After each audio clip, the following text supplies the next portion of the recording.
గౌరీకి ఏమైనా జరిగిందేమో అని ఎంక్వైరీ చేస్తుంటాడు కదా శంకర్.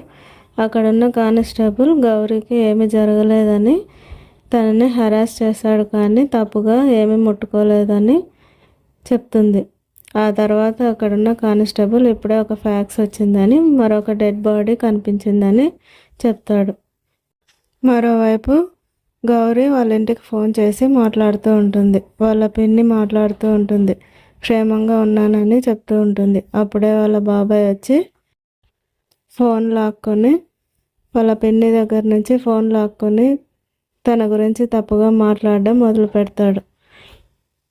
తనని ఎవరో కిడ్నాప్ చేశారని వాళ్ళ పిన్ని ఎంత చెప్పినా వినకుండా అరుస్తూ ఉంటాడు. ఇదంతా ఫోన్ లైన్లోనే ఉండి గౌరీ వింటూ ఉంటుంది. ఆ తర్వాత వాళ్ళ పిన్ని కూతురు ఫోన్ చేసి ఇంటికి రమ్మని చెప్తుంది. ఆ తర్వాత ఇంటికి వెళ్ళాలని, ఇదంతా జరగడానికి కారణం శంకరేనని, తను చెప్పిన మాట నమ్మలేదని శంకర్ మీద కోపంతో తనని ముట్టుకోనివ్వకుండా తనతో మాట్లాడకుండా వెళ్ళిపోతూ ఉంటుంది.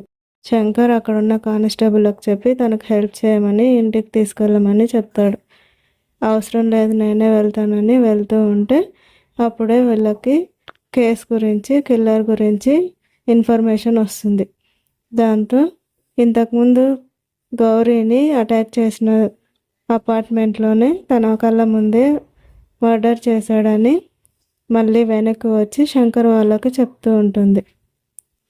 అప్పుడే ఇంతకుముందు శంకర్ని ఆ అపార్ట్మెంట్కి తీసుకెళ్ళినప్పుడు తను నమ్మడు.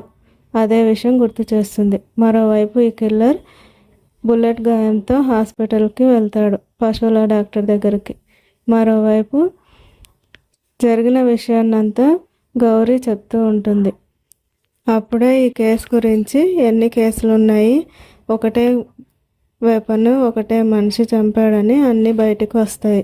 ఆ తర్వాత ఒక ఫోటో చూపించి ఎవరు ఈ అమ్మాయి అని తెలుసుకోమని చెప్తూ ఉంటే, ఈ అమ్మాయి నాకు తెలుసు, నేనే ఈ అమ్మాయి ప్లేస్లో పనిచేస్తున్నాను.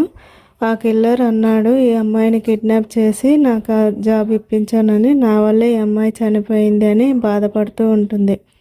తనను ఓదార్చి కానిస్టేబుల్కి అప్పచెప్తాడు. ఆ తర్వాత కేసు గురించి డిస్కస్ చేస్తూ ఉంటారు. కిల్లర్ మోటివ్ ఏంటి, అసలు ఎక్కడి నుంచి మొదలు పెట్టాడు, ఎంతమందిని చంపాడు, ఎందుకు చంపుతున్నాడు అని. అప్పుడే గౌరీ మళ్ళీ అక్కడికి వస్తుంది.